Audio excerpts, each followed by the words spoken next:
فرزند زہرا یہ حالات برے ہیں۔ کاشانہ بصیرت ایک ایسا مکمل یوٹیوب چینل جس پر محروم بصارت کے لیے بالخصوص اور تمام افراد کے لیے بالعموم سینکڑوں کی تعداد میں اسلامی کتب دستیاب ہیں۔ لہذا گزارش ہے کہ آپ اپنی ذمہ داری نبھاتے ہوئے کاشانہ بصیرت کو سبسکرائب کرنے کے ساتھ ساتھ بیل آئیکن کو پریس کیجئے تاکہ آپ علم کے حصول کے ساتھ ساتھ مذہب اہل بیت کی اشاعت میں بھی اہم کردار ادا کرتے رہیں۔ کاشانہ بصیرت۔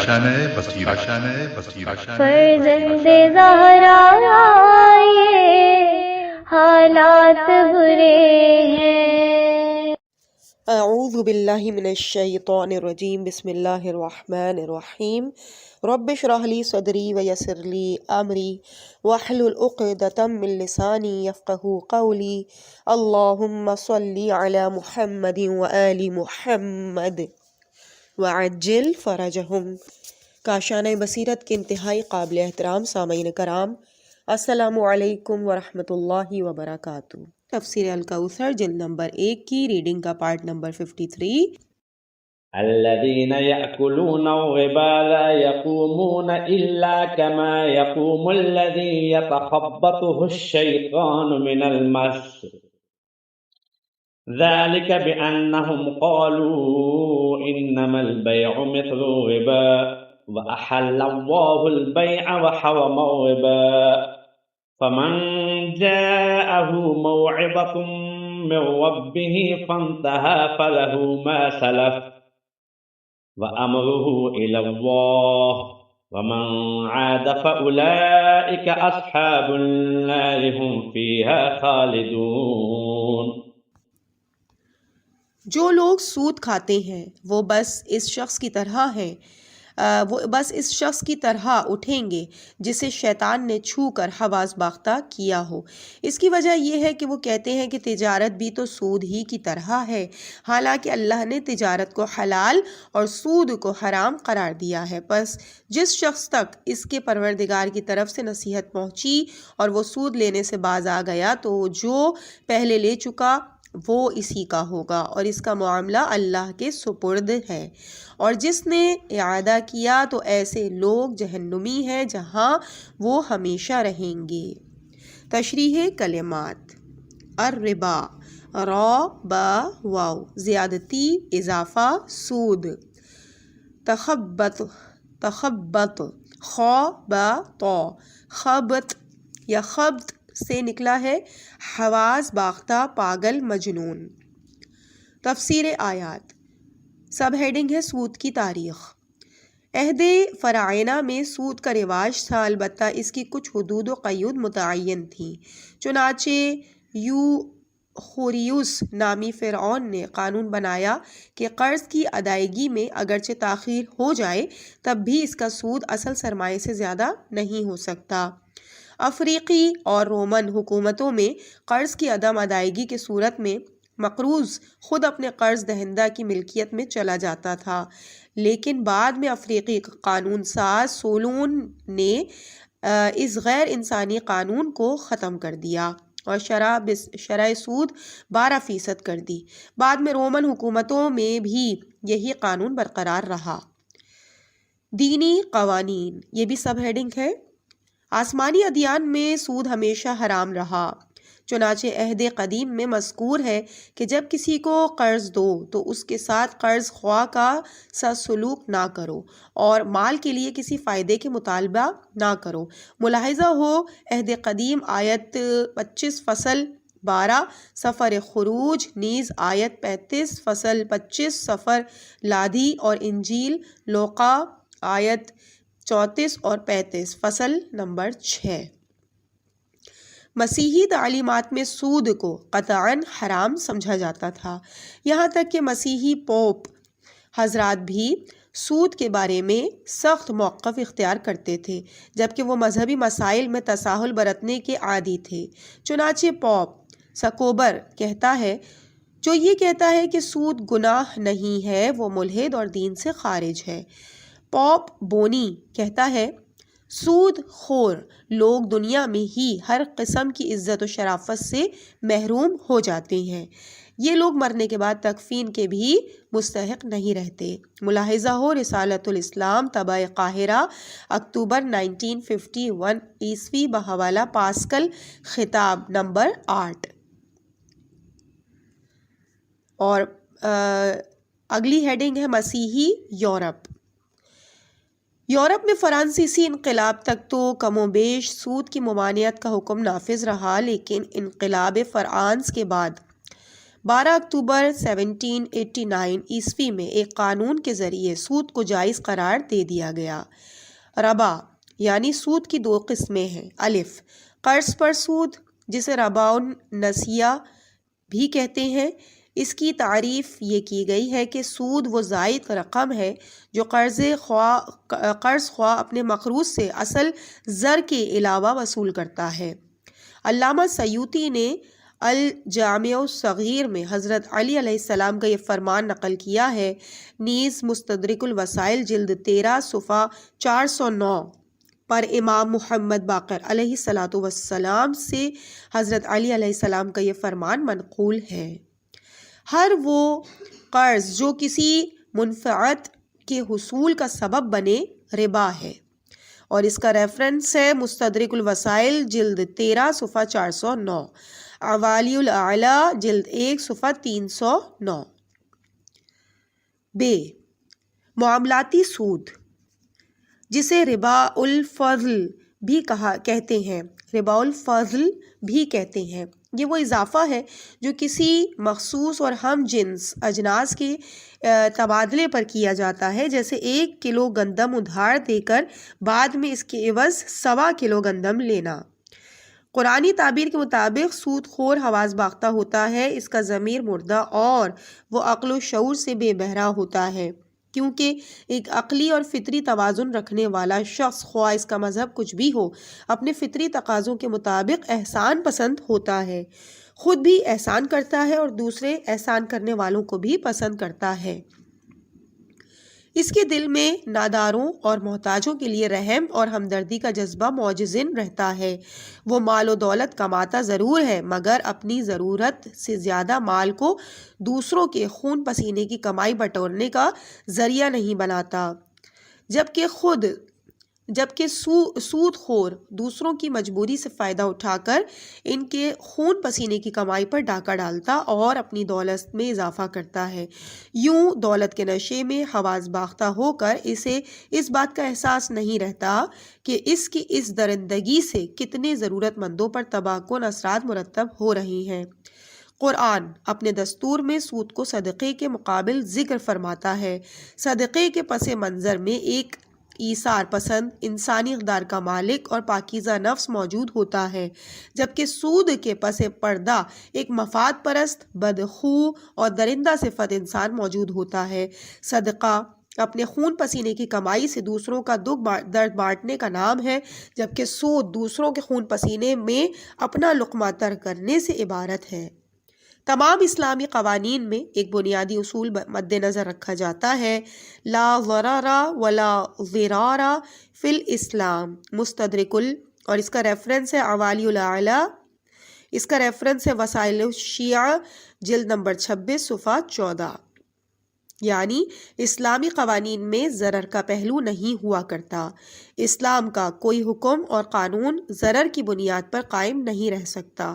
مثلا اسلام نے فردی ملکیت کو تسلیم کیا ہے، یعنی انسان اپنی محنت سے جو کچھ کماتا ہے وہ اس کا مالک بن جاتا ہے، لیکن اگر اس ملکیت میں کسی اور فرد پر ضرر وارد ہوتا ہو تو اس وقت یہ حق واپس لے لیا جاتا ہے۔ انسان اپنی زمین پر درخت لگا سکتا ہے اور اس کے پھلنے پھولنے پر کوئی پابندی نہیں ہے، لیکن اگر اس درخت کی شاخیں کسی اور شخص کی زمین پر پھیل جائیں اور اسے نقصان پہنچائیں تو ان شاخوں پر اس کی ملکیت ختم ہو جاتی ہے اور دوسری زمین کا مالک انہیں کاٹنے کا حق محفوظ رکھتا ہے۔ حرمت ربا بھی اسی اصول کے تحت آتی ہے۔ انسان اپنے سرمایے سے فائدہ اٹھا سکتا ہے، لیکن اگر یہ استفادہ مقروض کے لیے باعث ضرر ثابت ہو تو یہ حق سلب ہو جاتا ہے۔ سود خوروں کی دلیل انما البیع مثل الربا، تجارت بھی سود ہی کی طرح ہے۔ جب تجارت میں لگائے گئے سرمایے کا منافع جائز ہے تو قرض پر دیے ہوئے سرمایے کا منافع جائز کیوں نہیں؟ ہمارے معاصر سود خور بھی عیناً یہی دلیل پیش کرتے ہیں اور کہتے ہیں کہ قرض دہندہ جس سرمایے سے خود فائدہ اٹھا سکتا تھا اسے وہ بطور قرض دوسرے شخص کو دیتا ہے، دوسرا شخص اس سرمایے سے فائدہ اٹھاتا ہے، بس اس فائدے میں سے ایک حصہ قرض دینے والے کے لیے مختص ہو جائے گا۔ تو اس میں کیا مذائقہ ہے؟ یعنی اگر تجارت میں خرید و فروخت کر کے منافع لینا جائز ہے تو اسی سرمایے کو قرض دے کر منافع کمانا کیوں جائز نہیں؟ اس کا جواب اولاً تو یہ ہے کہ تجارت میں خسارے کا خطرہ مول لینا پڑتا ہے، منافع کی شرح میں کمی بیشی مد نظر ہوتی ہے، جبکہ سود میں قرض دینے والا بغیر کسی خطرے کے ایک مقررہ اور لازمی منافع کا حقدار سمجھا جاتا ہے۔ دوسرے لفظوں میں اگر قرض تجارت کی غرض سے ہی لیا جائے تو واضح ہے کہ تجارت میں فائدہ اور ضرر دونوں کا احتمال ہوتا ہے، جبکہ سود میں قرض دینے والے کا فائدہ ہر صورت میں یقینی ہے، لیکن قرض لینے والے کے لیے خسارے کا احتمال ہی رہتا ہے۔ لہٰذا اس احتمال کے مقابلے میں یقینی منافع لینا حرام ہے۔ قرض پیداواری مقاصد کے لیے لیا جاتا ہے یا غیر پیداواری مقاصد کے لیے؟ پیداواری مقاصد میں قرض خواہ کو منافع ملتا ہے یا خسارہ اٹھانا پڑتا ہے۔ اسی طرح اس مسئلے کی 3 صورتیں بنتی ہیں۔ قرض لینے والے کو صرف ایک صورت میں منافع حاصل کرنے کا موقع ملتا ہے، جبکہ قرض دینے والا ہر صورت میں منافع حاصل کرتا ہے۔ اب یہاں پہ انہوں نے جو ہے ایک طرح سے ایک چارٹ سا بنایا ہوا ہے جو کہ میں آپ کے سامنے پیش کر رہی ہوں۔ 3 کالمز میں انہوں نے بیان کیا ہے۔ پہلے میں لکھا ہوا ہے قرض، دوسرے میں منافع کا حکم سودی نظام میں، اور تیسرا ہے منافع کا حکم غیر سودی نظام میں۔ نمبر 1، اب قرض کے ذیل میں لکھا ہوا ہے نمبر 1 غیر پیداواری قرض۔ منافع کا حکم سودی نظام میں اس کا آتا ہے فقط قرض خواہ کو ملے گا، یعنی غیر پیداواری قرض جو ہے فقط قرض خواہ کو ملے گا، اور منافع کا حکم غیر سودی نظام میں اس کا آتا ہے کہ قرض خواہ کے لیے منافع لینا حرام ہے۔ نمبر 2، قرض پیداواری با خسارہ۔ منافع کا حکم سودی نظام میں فقط قرض خواہ کو ملے گا، اور منافع کا حکم غیر سودی نظام میں قرض خواہ کے لیے منافع لینا حرام ہے۔ نمبر 3، پیداواری با منافع قرض۔ منافع کا حکم سودی نظام میں قرض لینے اور دینے والے دونوں کو ملے گا۔ منافع کا حکم غیر سودی نظام میں نفع نقصان میں شراکت کی بنیاد پر منافع دونوں کو ملے گا۔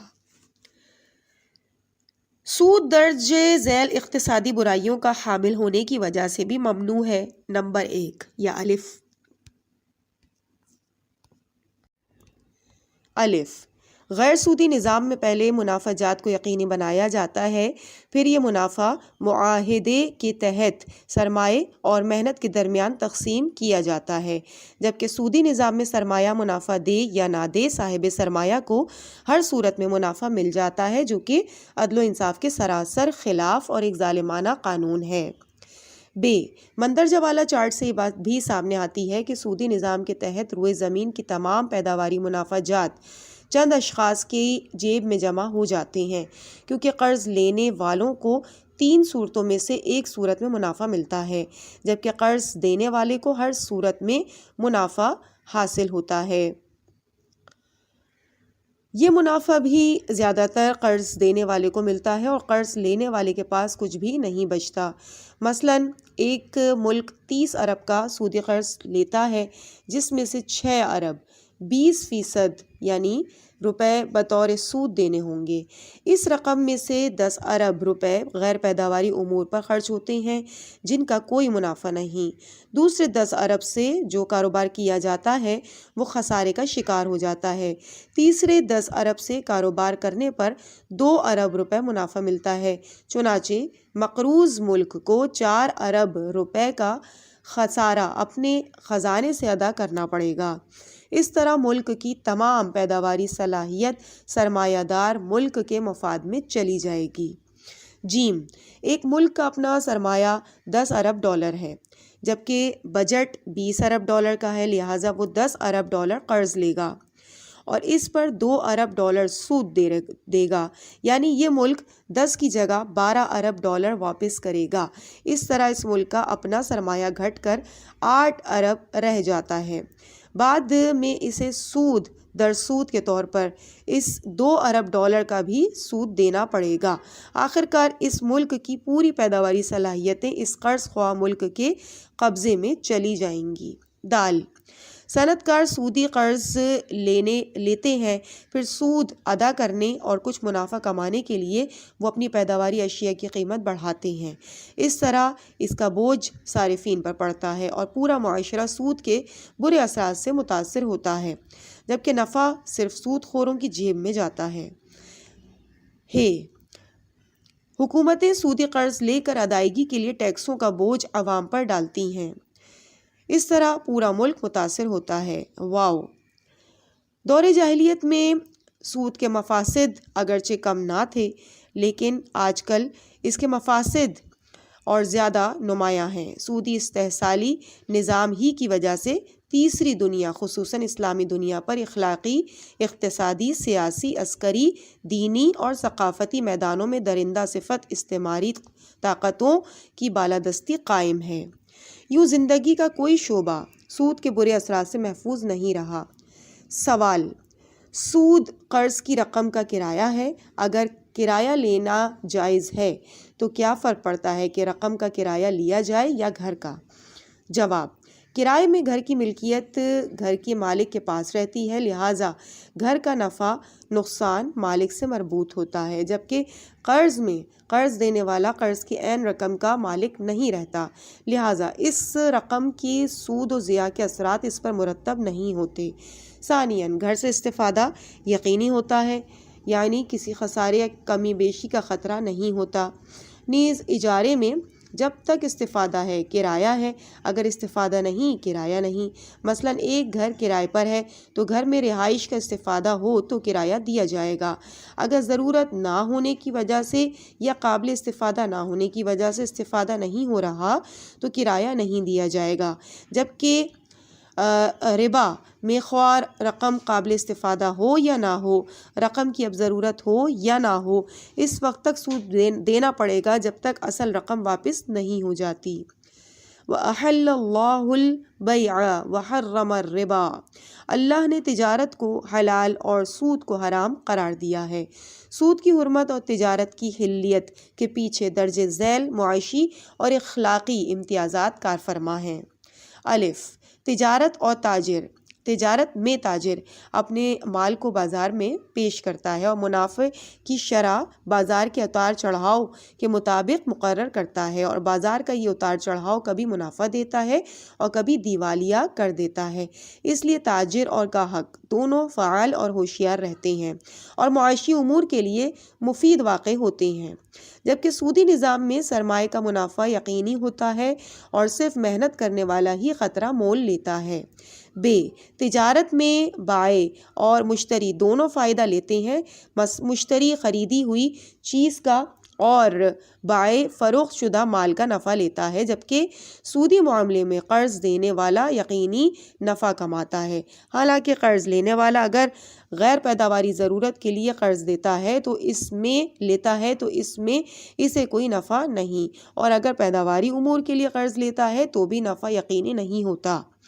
جیم، تجارت میں فروخت کرنے والا مشتری سے ایک بار نفع کماتا ہے، جبکہ سود میں نفع کا ایک سلسلہ قائم ہو جاتا ہے جس کی زد میں مقروض کے تن کے کپڑے اور رہائش کا مکان تک آ جاتے ہیں۔ دال، تجارت میں سرمایہ کے ساتھ محنت بھی صرف ہوتی ہے، جبکہ سود میں اپنی ضرورت سے زائد رقم دے کر دوسرے کی محنت اور مشقت پر ڈاکہ ڈالا جاتا ہے۔ تجارت میں فریقین کاروباری اور ان کے منصوبے میں شریک ہوتے ہیں، کاروبار اور اس کے منصوبے میں شریک ہوتے ہیں، دونوں نفع و نقصان میں شریک ہونے کی وجہ سے ذمہ داریاں اٹھاتے ہیں، جبکہ سودی نظام معیشت میں پورا بازار مٹھی بھر سرمایہ داروں کے رحم و کرم پر ہوتا ہے اور ان کی اجارہ داری قائم ہو جاتی ہے، جس کے نتیجے میں رزق اور قیمتوں میں توازن مصنوعی ہو جاتا ہے اور دولت کا ارتکاز چند لوگوں کے ہاتھوں میں ہو جاتا ہے۔ سودی نظام میں خواہ سرمایہ کام دے یا نہ دے، سرمایہ دار ہر صورت میں اپنی اجرت وصول کر لیتا ہے، بلکہ سرمایے میں خسارے کی صورت میں اس کی تلافی کر کے اسے واپس کرنا پڑتا ہے، جبکہ محنت کش کو ہر صورت میں اجرت نہیں ملتی، صرف منفعت حاصل ہونے کی صورت میں اجرت ملتی ہے۔ یہاں سے معلوم ہوتا ہے کہ سودی نظام میں سرمایہ محنت پر مسلط ہوتا ہے۔ سودی نظام میں جو رعایت سرمایہ کو حاصل ہے اور وہ اگر محنت کو حاصل ہو جائے، یعنی محنت کش خواہ محنت کرے یا نہ کرے ہر حال میں اسے اجرت دی جائے، تو اس صورت میں محنت سرمایہ پر مسلط ہو جائے گی۔ اس طرح یہ قانون بھی غیر عادلانہ ہوگا۔ قرض کا مالک کی عینی ملکیت سے نکل کر مقروض کی گردن میں ایک ذمہ داری میں بدل جاتا ہے۔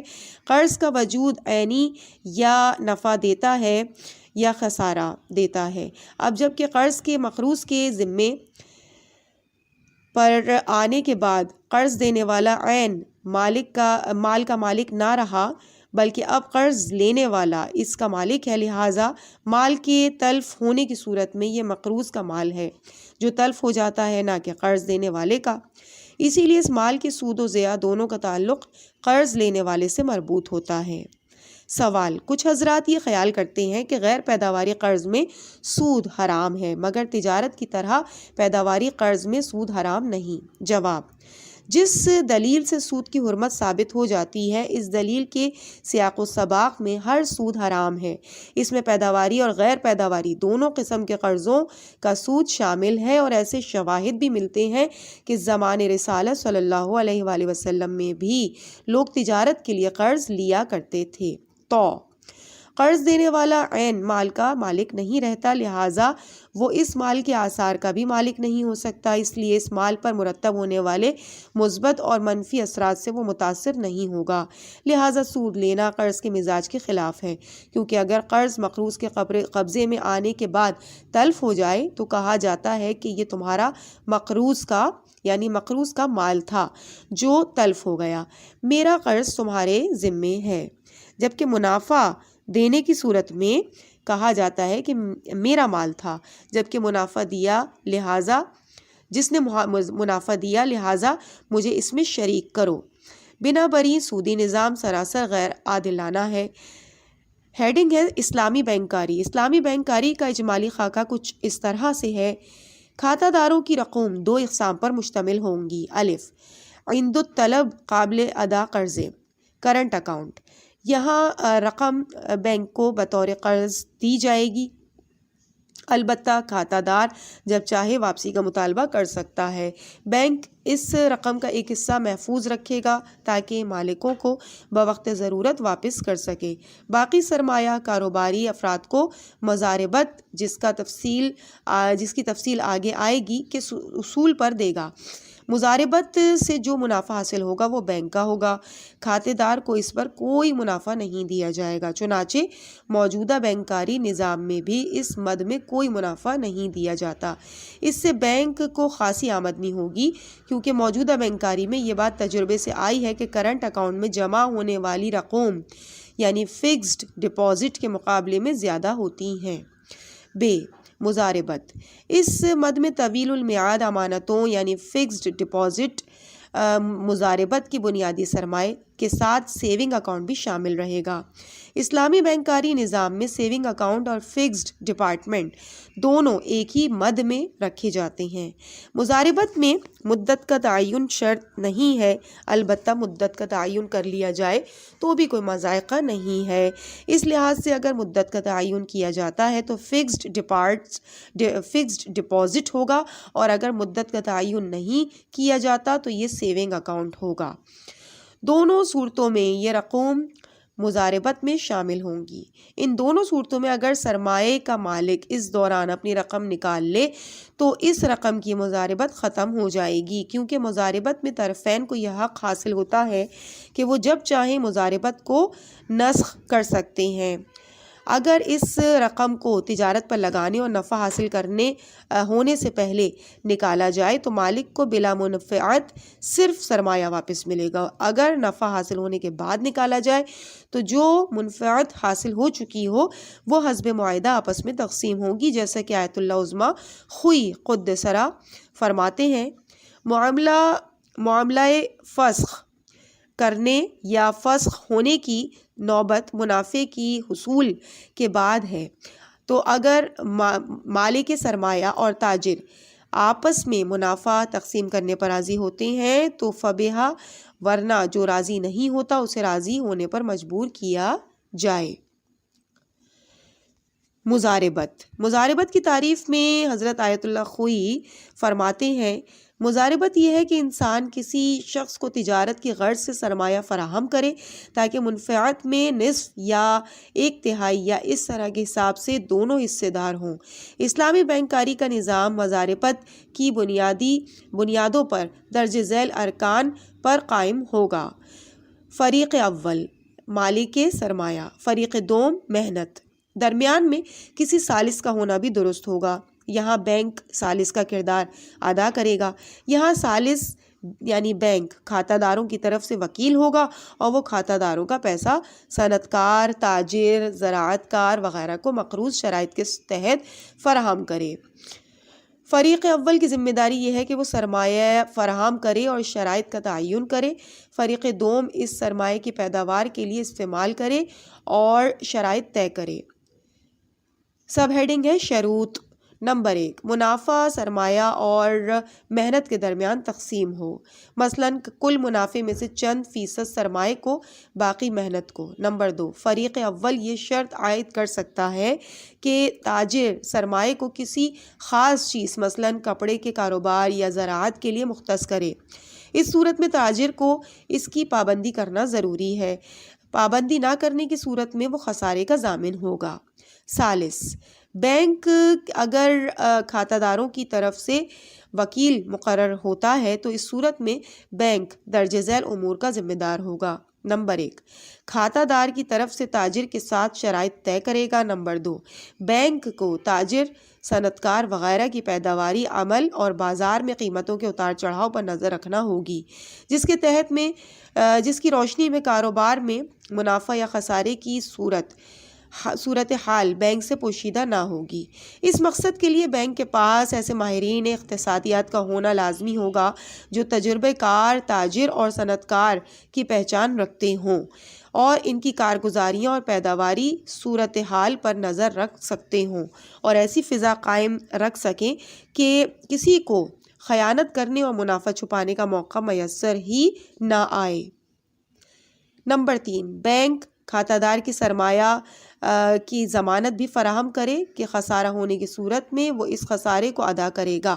درجے بالا صورتحال میں بینک اس ضمانت کے فراہم کرنے کی پوزیشن میں ہوگا۔ نمبر 4، بینک تاجر پر یہ شرط بھی عائد کر سکتا ہے کہ وہ بینک کو تمام تجارتی امور سے آگاہ رکھے۔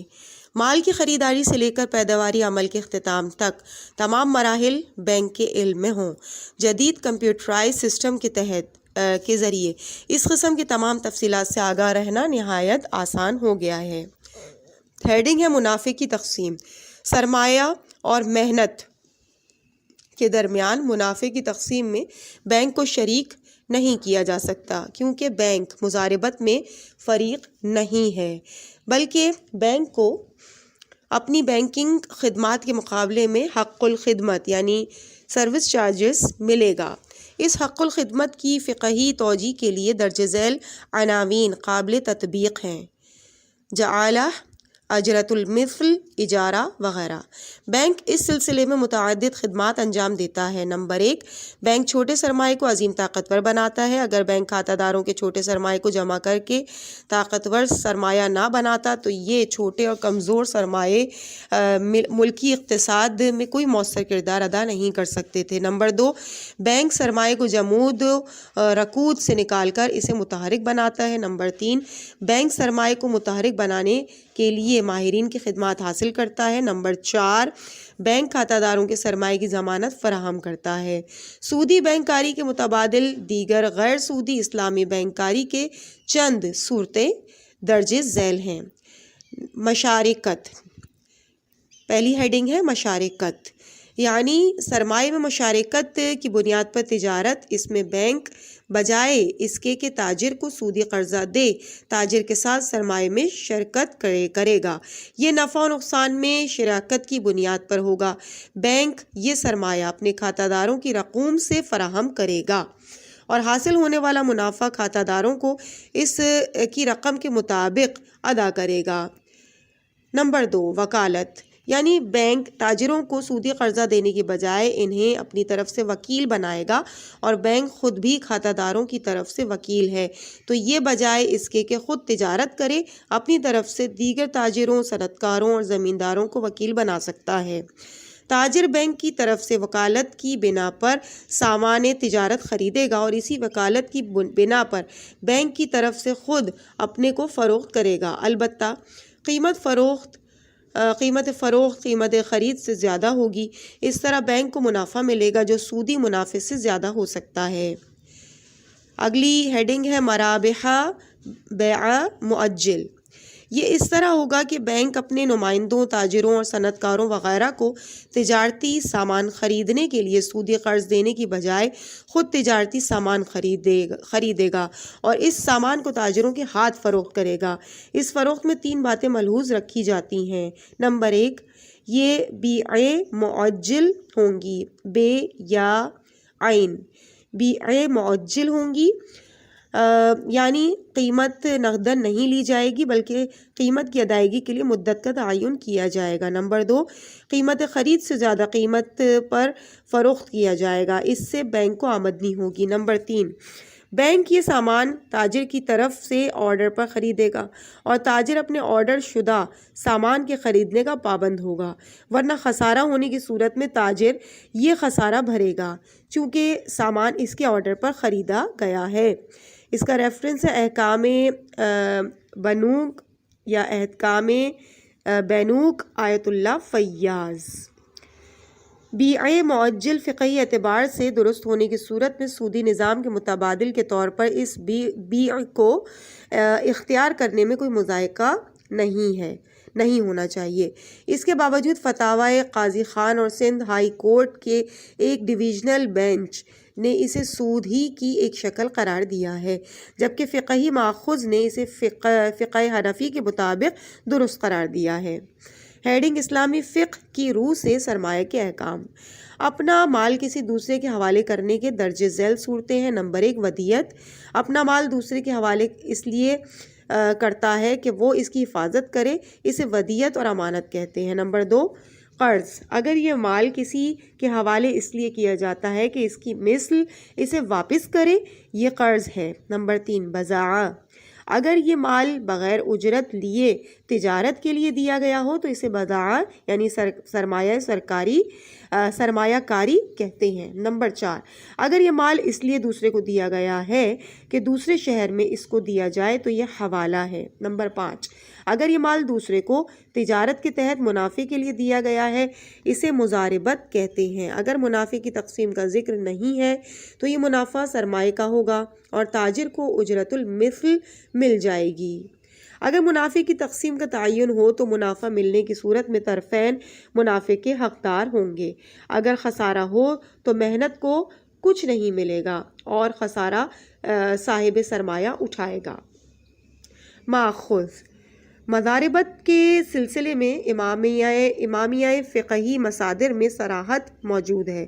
چنانچہ حضرت علی علیہ السلام سے روایت ہے کہ مضاربت کے بارے میں فرمایا، منافع متفقہ یا متفقہ نسبت سے آپس میں تقسیم ہوگا اور خسارہ سرمایہ اٹھائے گا۔ اس کا ریفرنس ہے دعائم الاسلام جلد 2 صفحہ 86۔ حضرت علی علیہ السلام کا یہ فرمان غیر امامیہ مصادر میں اس طرح آیا ہے۔ مضاربت کے بارے میں فرمایا منافع متفقہ نسبت سے آپس میں تقسیم ہوگا اور خسارہ سرمایہ اٹھائے گا۔ اس کا بھی ریفرنس ہے نیل الاوتار جلد 5 صفحہ 393 کتاب المضاربہ۔ حضرت امام موسیٰ کاظم علیہ السلام سے مروی ہے منافع آپس میں تقسیم ہوگا اور خسارہ سرمایہ پر ہوگا۔ غیر امامیہ مصادر میں مضاربت کی کوئی ماخذ نہیں ہے، اور 7ویں امام کی حدیث کا ریفرنس بھی یہاں موجود ہے الاستبصار جلد 3 صفحہ 126۔ چنانچہ ابن حزم کہتے ہیں کہ فقہ کے تمام ابواب کی کتاب اور سنت میں کوئی ماخذ ہوا کرتا ہے سوائے مضاربہ کے، اس کا ہم نے کوئی ماخذ نہیں پایا۔ اس کا ریفرنس ہے اہل حجاز قراض اور اہل عراق مضاربہ کہتے ہیں اسے۔ قرض حسنہ اگلی ہیڈنگ ہے۔ رہا یہ سوال کہ غیر سودی بینک ضرورت مندوں کے لیے غیر پیداواری قرضے بلا سود کس طرح جاری کرے گا اور اس کا کیا جواز ہوگا، تو جواب یہ ہے کہ خود بینک کو کرنٹ اکاؤنٹ کی مد میں ایک بہت بڑا سرمایہ غیر سودی قرض کی صورت میں حاصل ہوتا ہے، جیسا کہ پہلے ذکر ہو چکا ہے کہ اس رقم میں سے ایک حصہ وہ غیر سودی قرضوں کے طور پر دے سکتا ہے۔ بینک اس رقم سے بلا سود غیر تجارتی قرضے اور قلیل المیعاد قرضے جاری کرے گا۔ اول الذکر غیر تجارتی ہونے کی وجہ سے اور مؤخر الذکر کو قلیل مدت ہونے کی وجہ سے مضاربت کی بنیاد پر دینا ممکن نہ ہوگا، لہٰذا بینک اس قسم کے قرضے بلا سود جاری کرے گا۔ البتہ یہ قرضے جاری کرنے کے لیے ان کے حساب و کتاب کی اجرت لینا جائز ہے، مثلا قرض کی درخواست کے لیے فارم کی قیمت لی جائے گی وغیرہ وغیرہ۔ اہم نکات: نمبر 1، قانون الہی میں سود ہمیشہ سے حرام رہا ہے۔ نمبر 2، انسانی قوانین نے ہمیشہ سرمایہ داروں کی حمایت میں سود کو جائز قرار دیا ہے۔ نمبر 3، سود لینا کثافت قلبی اور انسانی اقدار سے عاری ہونے کی علامت ہے۔ نمبر 4، سود سے اقتصادی توازن ختم ہو جاتا ہے کیونکہ قرض لینے والے کی پیداواری صلاحیت ہر روز کم ہوتی چلی جاتی ہے اور قرض دینے والے کی مالی طاقت میں روز افزوں اضافہ ہوتا چلا جاتا ہے۔ اس معاشی بحران اور ظالمانہ طبقاتی نظام کی وجہ سے معاشرہ بگاڑ کا شکار ہو جاتا ہے۔ نمبر 5، تجارت اور سود نفسیاتی، معاشی، سماجی، سیاسی اور اخلاقی اثرات کی وجہ سے نیز اپنی اپنی ماہیت کے اعتبار سے دو الگ اور متضاد چیزیں ہیں۔ تجارت مفید جبکہ سود نقصان دہ ہے۔ نمبر 6، سودی نظام معیشت معاشرے کے لیے ہلاکت آفرین ہے۔ اسلام نے اسے اللہ اور رسول صلی اللہ علیہ وآلہ وسلم کے ساتھ جنگ کے مترادف قرار دیا ہے اور اپنا غیر سودی نظام متعارف کرایا ہے جو شراکت، مضاربت اور قرض حسنہ کے اصولوں پر قائم ہے اور معاشرے میں اقتصادی توازن برقرار رکھنے کا ضامن ہے۔ تحقیق مزید: الکافی جلد 2 صفحہ 285 با الکبائر، التہذیب جلد 7 صفحہ 15 باب فضل التجارہ، مستدرک الوسائل جلد 13 صفحہ 331 باب تحریم الربا اور 334 باب ثبوت القتل۔ عزیز سامعین، اسی کے ساتھ ہم اپنے اس پارٹ کو بھی یہیں پہ مکمل کرتے ہیں۔ انشاءاللہ اگلے پارٹ میں آپ کے سامنے اس سے آگے کی ریڈنگ کو پیش کیا جائے گا۔